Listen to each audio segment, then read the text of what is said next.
राज्यपाल अखिलेश को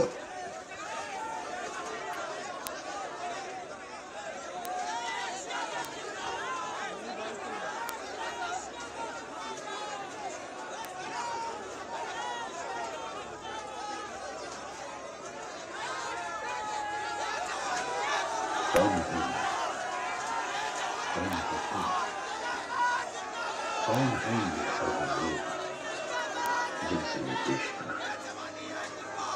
कौन है?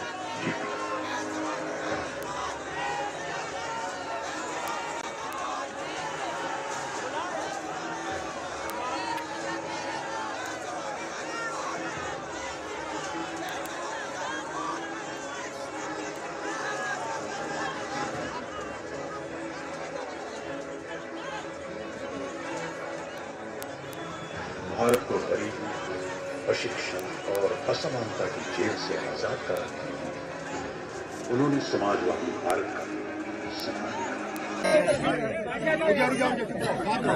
आज हम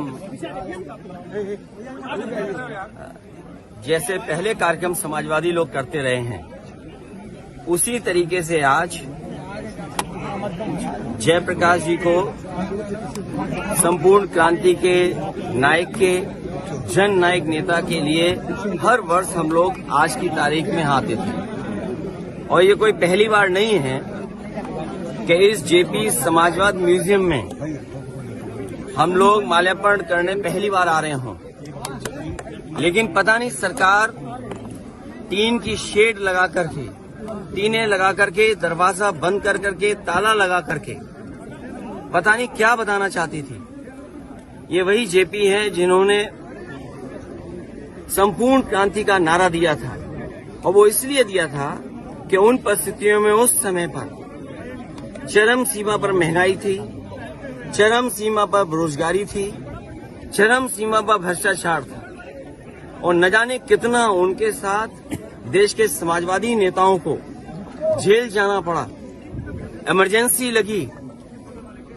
और जिस समय वो पीजीआई अस्पताल में थे, उस समय जो उन्होंने जेल डायरी लिखी, उसमें लिखा कि मैं कैसे सोच सकता हूं एक लोकतांत्रिक देश में इमरजेंसी लग जाएगी।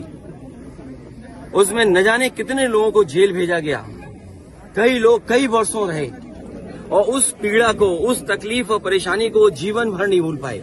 लेकिन जो नारा दिया था संपूर्ण क्रांति का, जो जगाने का काम किया था, उसने परिवर्तन लाने का काम हुआ, और किया जनता ने। जनता की शक्ति के सामने सरकार की शक्ति का कुछ असर नहीं है। मुझे दुख इस बात का है कि पुलिस लगा करके यहाँ रोक रहे हैं। अधिकारी इस बात के लिए तैयार नहीं है कि किससे पूछें। तो कम से कम ये देश की और प्रदेश की जनता जाने और लोग जाने आखिरकार कौन रोक रहा है, कौन रोक रहा था। इसलिए मजबूरी में जिस तरीके से हर बार माल्यार्पण करने हम समाजवादी लोग आते थे, मुझे याद है जब उद्घाटन हुआ था, नेताजी यहाँ आए थे, नेताजी से मैंने उद्घाटन करवाया था। एकमात्र देश में समाजवादी नेता के लिए एक ऐसा म्यूजियम बना जिसमें उसके जीवन के बारे में लोग प्रेरणा ले सकते हैं। जो आंदोलन उन्होंने चलाए थाली बजा करके, वो उससे प्रेरणा ले सकते हैं कि सरकार के खिलाफ और लोकतंत्र में कैसे आवाज उठाई जा सकती है। आप आवाज दबाने का काम कर रहे हैं उन समाजवादियों को, उन आने वाली पीढ़ी को जो देश के लिए कुछ करना चाहते हैं, सपना देखा है उन्होंने। ये वही म्यूजियम है जो पूरे उनके जीवन के बारे में बताता है, उसको बंद कर रहे हैं। अपनी कौन सी नाकामी छिपा रहे हैं, अपनी कौन सी ऐसी चीज छिपा रहे हैं जिससे जनता को नहीं आने देते।